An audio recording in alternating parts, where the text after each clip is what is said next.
कहीं रात में बुलाया जदी। वाह रे भौजी भंसरी वाली, वाह बहुत अच्छा कि बाबू सोना कह के रात में बुलाया रे। रे तार बहन चो पागल, तो रात में लाड़ देखे अलू ह काहे ला अलू ह? दिन में बात ना होई, सोच कह ना फिर के मन बा। आगे बोलो का करबू, क्या हाल बा? आज हम फिर से बात करे बनी भोजपुरी गाना के बारे में बात कइले भाई। आज के वीडियो बहुत गाना फाड़ बा, ऐसे कहल चाहते हैं वीडियो को पूरा देखो, बहुत मजा आई। वीडियो बनाने का बस एक ही मकसद बा, एक ही मकसद है आप सभी को दिल से हंसाने के लिए, ना किसी को दिल को ठेस पहुंचाने के लिए। वीडियो को पूरा देखम, देखने के बाद में भूल जाए तब बिना कोनो लावा लहसुन के आज के वीडियो स्टार्ट करते हैं। घप घप कर भी त जान जी तो माया का कहतारू कि घप घप करब तो जान तो माया। हाथ तोर बही चलो घप घप जमे तो माई कहीं जान दो। अरे कोनो ना जानी, बस तुम खोल हम लगाई हमारी अजान खोली देने अपने से काहे तो सायागी।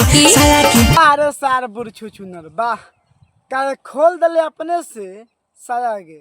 तारे कहे के मतलब का बता है बही तो हलो का बताओ का बा कि भौजी अपने साया खोल दल बिया आ भौजी के मनवा के मन बा। ना ना ना ना भौजी इतना गलत हो नहीं कर सकत।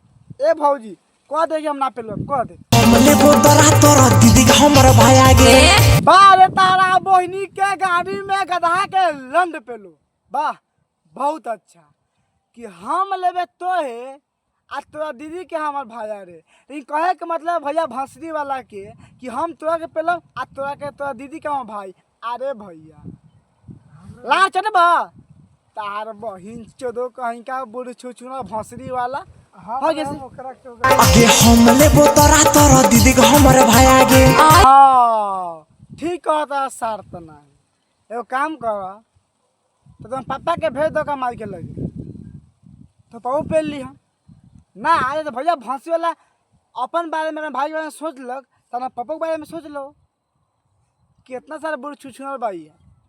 अब पहले तो नहीं कहला आकाश भाई बहुत पेलेला तो नहीं बताओ ना का करे। ई कौन गाना बाओ कि हम लेम तोरा का तोरा दीदी के हम भाया रे, तो यो कह दे कि तोरा माल के हम पापा ले तो ई सुन के अच्छा लगी। तारा बहिन चोदो लोगन गाना गावता हम ले में तोरा दीदी के भाया रे। भाग भंसरी वाला, भाग भंसरी वाला, भाग भाग भंसरी वाला। अच्छा खोली सारी अब हनी तैयारी। देख ला भाई लोगन भौजी के कितना मन रहे के मन बा कि भौजी सारी खोलेला कहतिया आ कहतिया होनी तैयारी। अरे भौजी सुन, मरवा से पहले अपन झाड़ के साफ करके आओ तब पेलबऊ। ऐसे पेलम न तो कुछ के माल नीचे गिर जाए आ बाद में सारा लेबो ना करी आ छोड़ छाड़ दी तब बाद में दिक्कत हमरा होई। काहे कि कहबे हाँ तोरे दोस्त बा कि पेलक ना झाड़ छिल के भागल खा।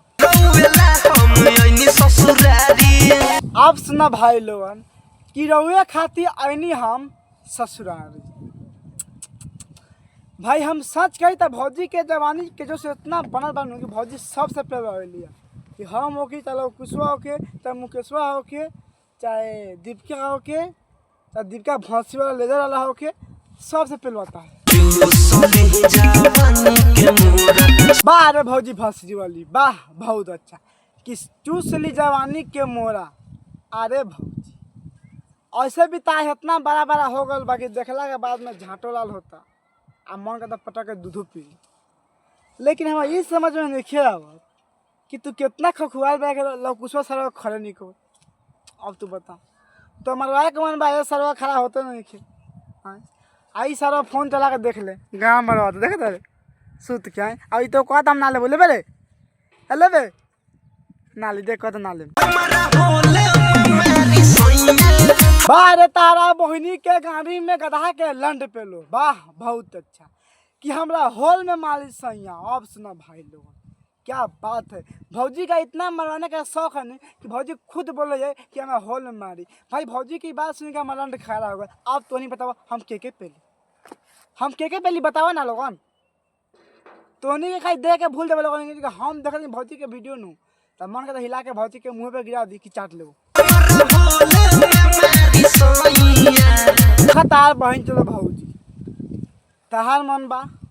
अब तू होल में मराव तो झाड़ छिल के भैया के मोछ बना दो, चल लहंगा उठा के लोग कुशवा के मुड़ी घुसा दो। उस समय कोनो दिक्कत नहीं है। लेकिन दीपिका रेजर वाला भंसी वाला को के मत दी ओकर 6 इंच के बा बेलतो तो बसतो कम लेकिन मुँह पे ज़्यादा। तो बस भाई आज के वीडियो यही पहले वीडियो अच्छा लगे तो लाइक करो शेयर करो और कमेंट करके बताओ कि वीडियो कैसे रखा। फिर से मिले नेक्स्ट वीडियो में, तब तक के लिए बाय बाय।